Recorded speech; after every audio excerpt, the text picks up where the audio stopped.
Hi there, it's Marzena. This is my first video of 2023, and since we are changing the number from 2 to 3, what can be more fitting for this project than changing some of our characters' features from pairs to trios? I will also say a few words about my upcoming Q&A, so if you are interested in this information, stay tuned. Okay, less talk, more work. Let's set some unrealistic body standard by making a sexy demon, with triple the fun. I chose this poor Draculora. She was missing her forearms and her elbow joints were totally busted, so I picked a more fancy body for her.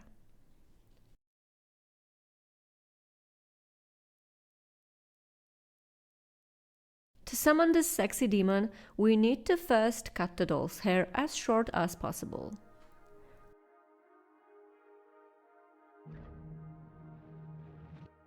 Then we submerge her head in a boiling water. I call it a doll yoga, but here we can call it a dark baptism.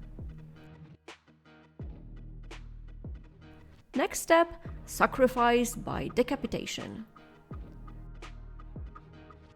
And some brainwashing. And without the remaining hair plugs and factory face, it's time for the head shrinking. If you watched my previous video, you may be aware that this particular head shrinking didn't go as planned, and my Draculora ended up with stains all over her face.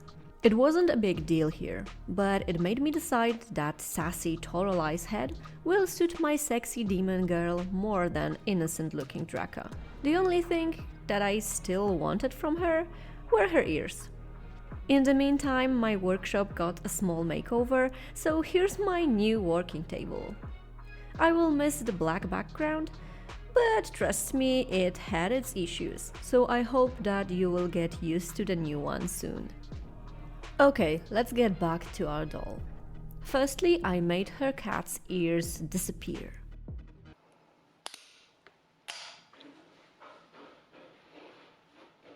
Okay. Then I sanded down the head surface, especially on the forehead and the hairline.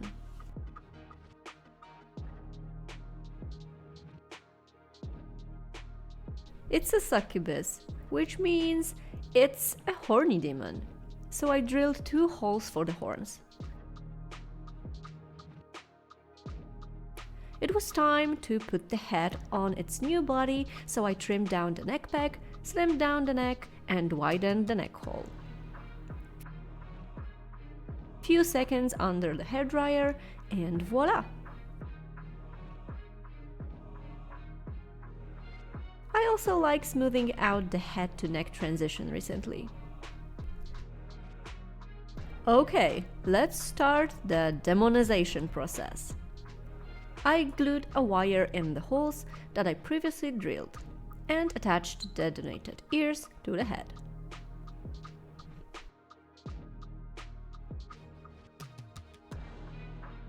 I used my favorite magic ingredient, epoxy sculpt, to sculpt her horns and to blend her new ears with the rest of the head.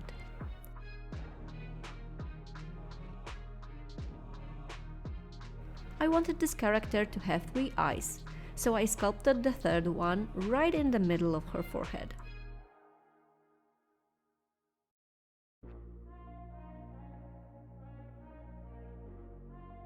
It ended up a little too big for my taste, but it's a third eye, so I guess it can be a little bit bigger than the other 2. On the next day, I spent some quality time smoothing down the transition with a nail buffer and some fine grit sandpaper.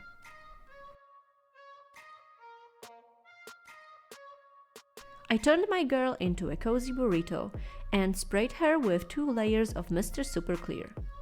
and then she was ready for the face-up. I wanted her to be a classic red demon. At first I went straight to the pan pastels because they have a pretty good coverage. But after a few layers fixed in between with MSC, I still wasn't happy with it, and I also noticed a lot of imperfections in my sanding. So I wiped the whole head with 100% acetone and sanded it a little bit more. Sometimes you need to take a step back. That's just life, I guess. For my second try, I used a grey primer first, so the red pastel could cover everything equally. It saved me a lot of layers of MSC. With a solid red base, I could finally give my girl's face some more dimension, with blushing and shading, and draw the actual face features with watercolor pencils and just a smidge of acrylic paints.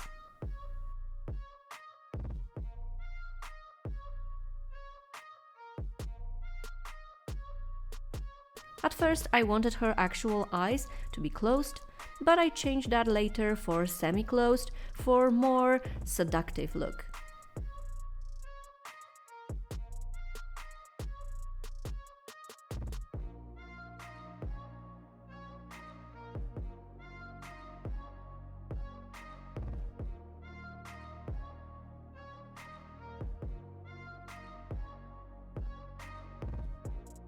Okay, let's address the elephant in the room. If you are not new to my channel, you probably noticed that I reached 100k subscribers at the end of November. And you're probably wondering, where's the Q&A video that I promised to make to celebrate this huge milestone? I want to assure you, I haven't forgotten about it. I just didn't expect to reach this number until the end of the year, and it caught me off guard in the middle of my workshop's renovation.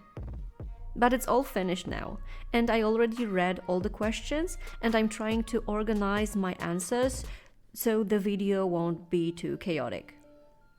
You have left a lot of questions, so I have a lot to work with. I also really wanted to wait for my silver button to arrive, so I can show it to you, but it can take a while, so I'm pretty sure I won't be waiting that long. I am really excited and a bit nervous, so please give me a little more time so I can make it both informative and entertaining for you.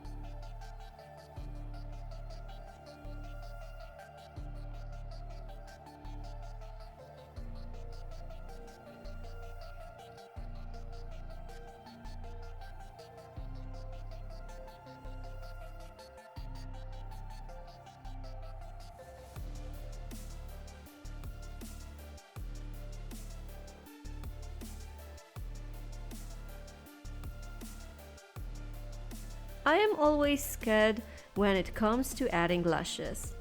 They are always a struggle for me. And here I am with the third eye with the full set of lashes.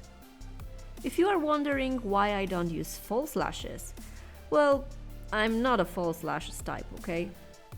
They almost never look good on the doll for me. Like, they are just too much, you know. But that's just me. First, I painted the lashes black by just lifting the pigment from a pencil with a very thin brush. At this point, I also gave my girl some sassy eyebrows. Then I fixed it with MSC and added some grey highlights to make the lashes look more 3D.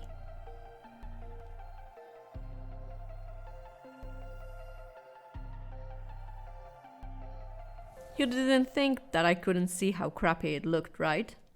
Yeah, I'm not blind. I hated the highlights on the lashes. They came out too heavy and made the face look too crowded and less dark and seductive. Luckily, I haven't fixed it with MSC yet, and I used only watercolor pencils and pastels, so I could easily wipe off the last layer of the face-up. This time, to keep the look on more darker side, I just painted over the lashes with a black acrylic paint, just to give them a little more dimension. Then, with white acrylic, I made just a few catch lights in the eyes, nothing more. As a final touch, I decided to draw a little sexy beauty mark over her left lip corner. I fixed everything with the last layer of MSC and glossed the eyes and lips with the Liquitex gloss varnish.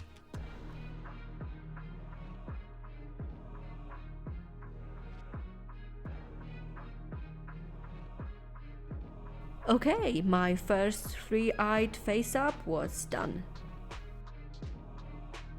I could switch the protective burrito cloth for a face wrap and go straight to the mutilation. And there was a lot to mutilate here. First of all, her arms needed to go. I had to reposition them later to achieve a little more elaborate pose.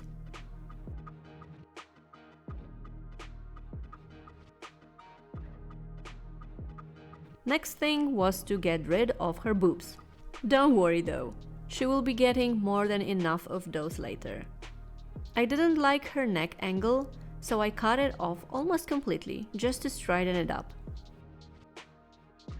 Then, as a last-minute decision, I also cut her torso in the middle. I just thought that it looked a little bit too long.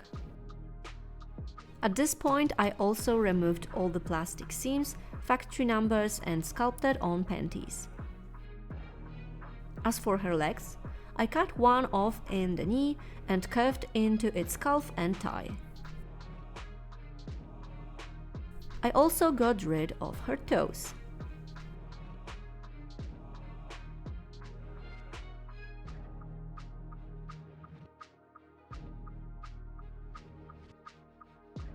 With the whole doll properly ripped apart, it was time to put her back together and give her her final form and pose, step by step.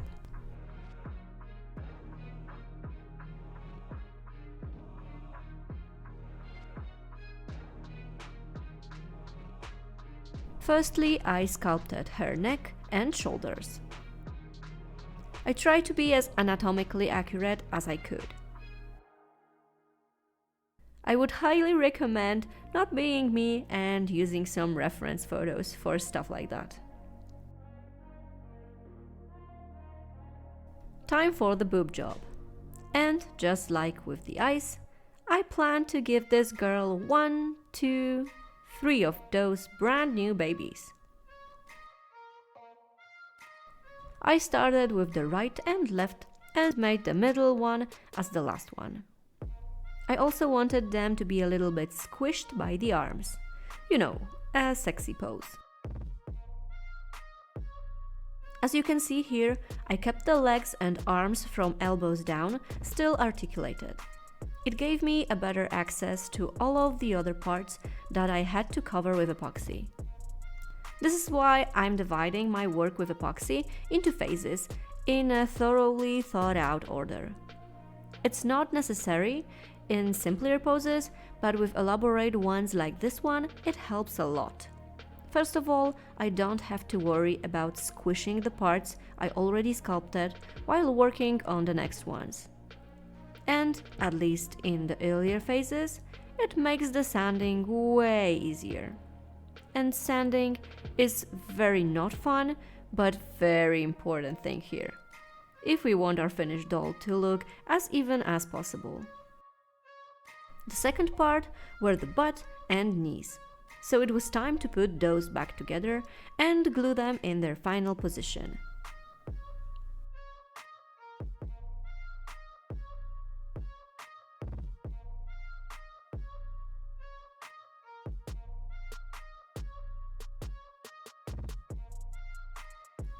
Next, the elbows and wrists. and some underwear.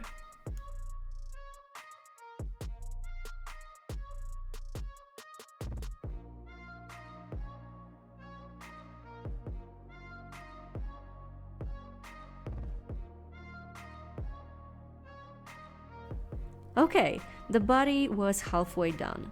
I just needed to make the demonic features, because the 3 boobs are so normal. Let's start with the wings. I drilled holes in the doll's back and bent 2 pieces of wire. Those will be the cores of our demon's wings.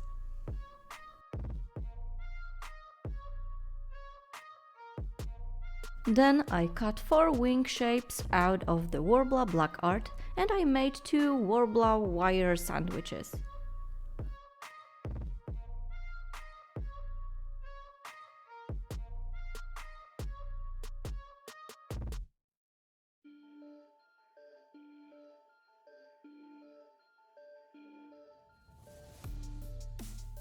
Okay, the bases are done, so let's add some epoxy.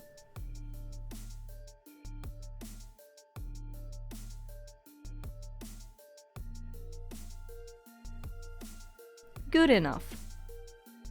To the claws then. I drilled tiny holes in both feet, 1 in each heel and 3 in the toes area. I glued in short pieces of thin wire. I am not a fan of sculpting on wires, but it does secure the epoxy toes way better than if I wouldn't use any. It just anchored the sculpted part in the plastic.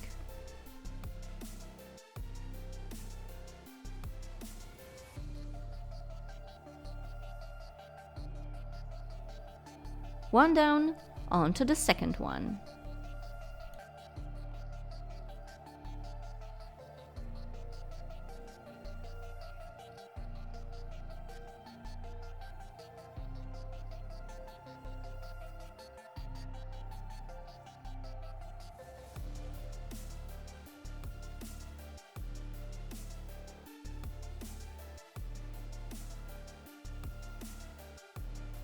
So far so good.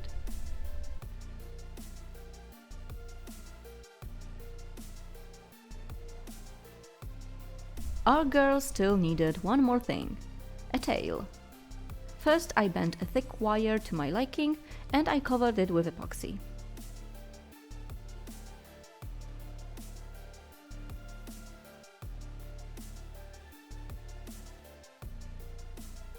And after a night of curing and another round of sanding, all the demon parts were ready to be assembled.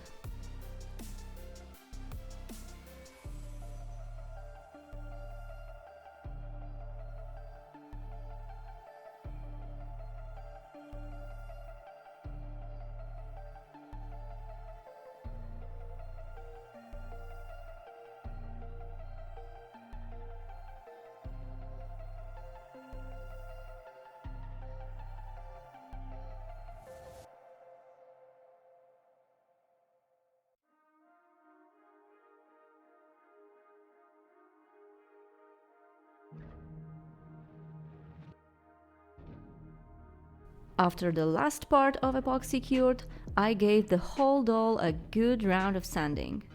I used nail buffers, sandpaper, and a variety of files to get to all the spots that needed attention.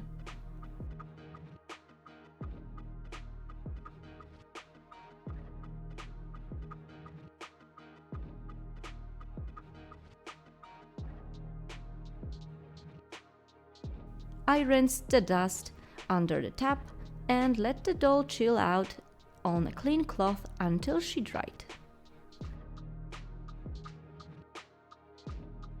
The layer of grey primer helped me notice the area that needed a little bit more sanding.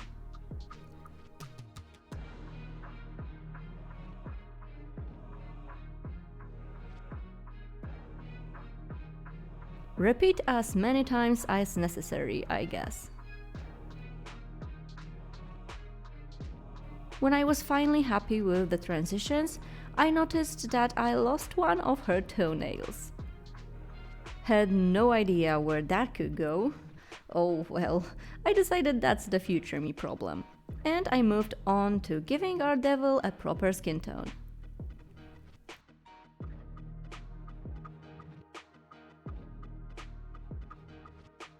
First layer didn't have the best coverage, but after second and third, with MSC in between of course, she was satisfyingly red. And it was time for blushing and shading. As I said many times, it is not my favorite part of the process, but that's what brings the doll to life. So it's pretty important, especially with so much skin showing.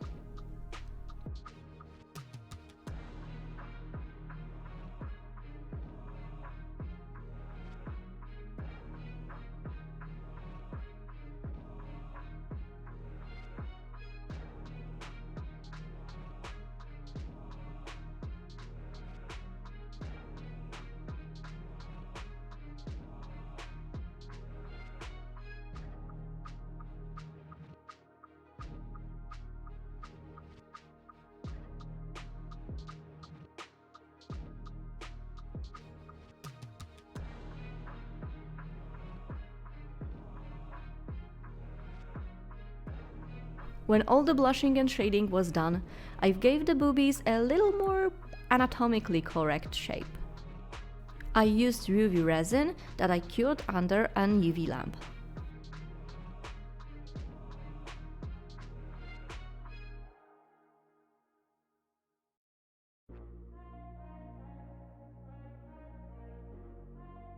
With tiny drops of UV resin, I also glued a thin thread pieces to turn them into brass straps and the sides and back part of the tongs.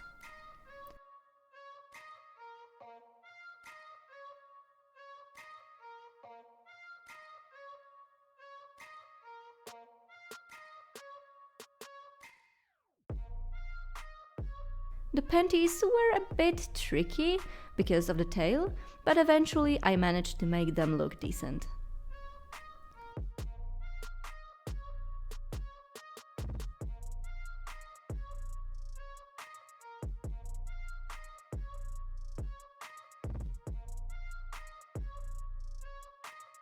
It was time to fix the claws that fell off. Yeah, she lost the second one too. This particular doll really wasn't easy to handle, so I needed to be creative.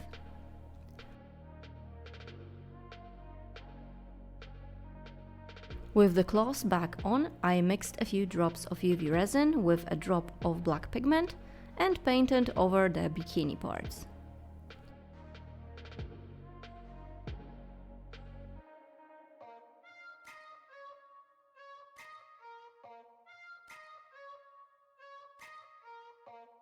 The coverage wasn't great, so I also painted them over with black acrylic and secured it under a layer of clear resin. I also gave a black mani-pedi to all of her claws.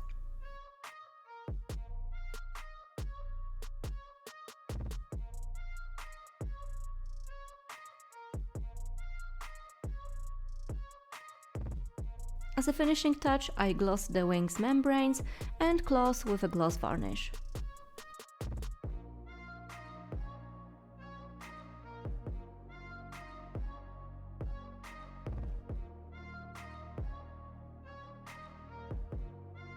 And woohoo! The body was finished.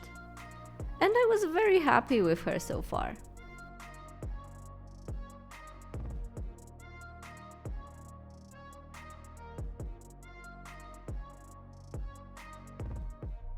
To the stand. I took a big wooden brick and drilled a big hole in the middle.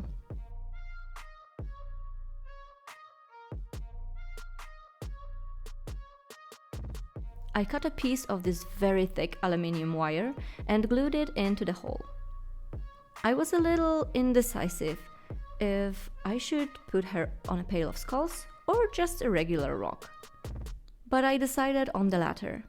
Mostly because my previous Succubus has the whole throne made out of skulls and bones, so let's add some variation onto my shelves. I chose to sculpt the rock formation from Super Sculpey, and to save the material, I started by building its shape from aluminium foil. I want to assure you that making it quite appropriate for the concept, but very inappropriate for YouTube, wasn't my intention.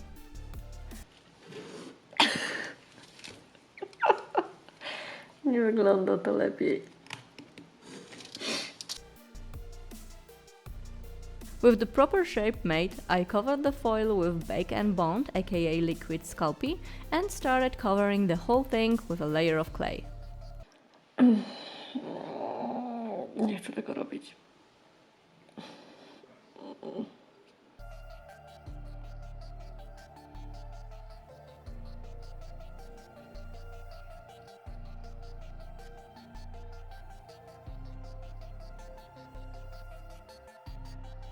Then I just started to add some smaller rock formations here and there and the rocky texture to the whole sculpture.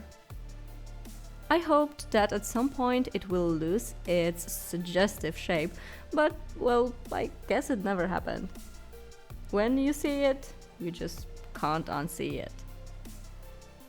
I baked my rock in 130 degrees Celsius for about 40 minutes and left it to cool down. Then I painted it using black spray paint as a base and grey dry brushing for highlights. For the ground I used AK Rough Terrain diorama paste mixed with some reddish acrylics. I previously drilled small holes both in my doll's leg and the rock so I could pin it together for more solid attachment and stabilization.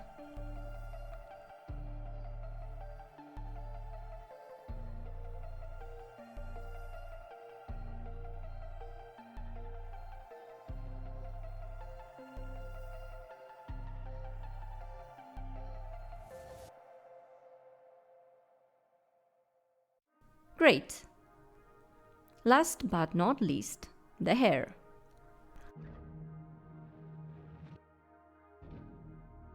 All my dolls pull the bold look so damn well. My tiny heart is always aching. But if you have already planned the hair, there's no turning back.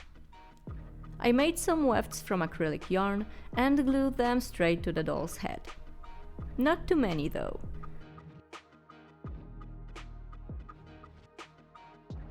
I wanted a slick hairstyle, which I achieved with a lot of hair gel and hairspray.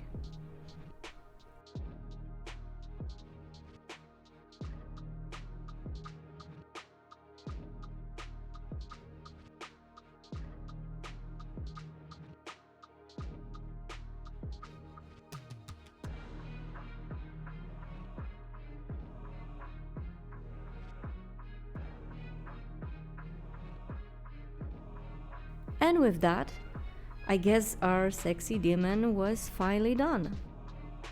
Here she is in all her glory. From a simple concept to one-of-a-kind figurine.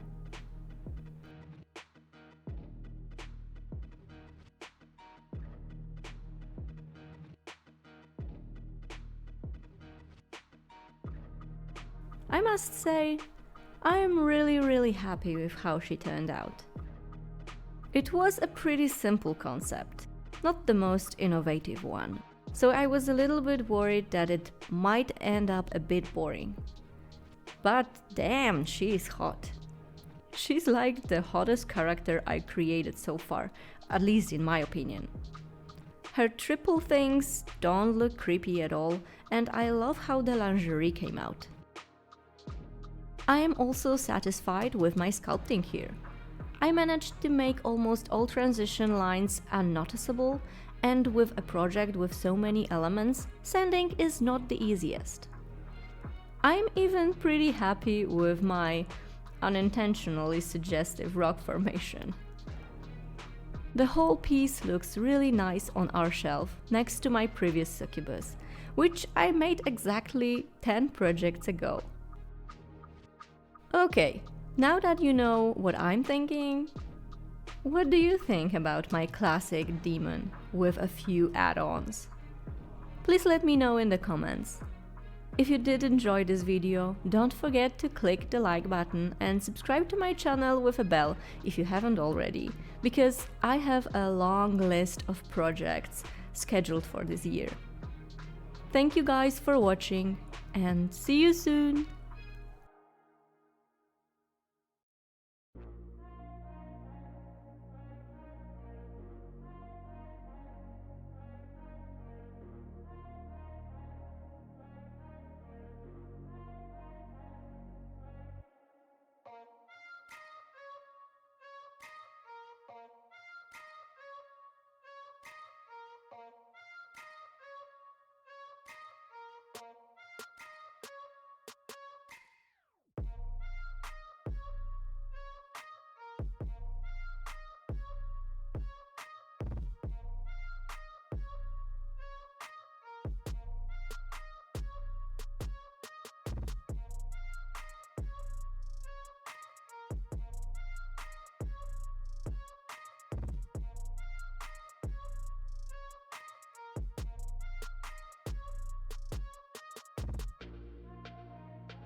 Odpoczywamy?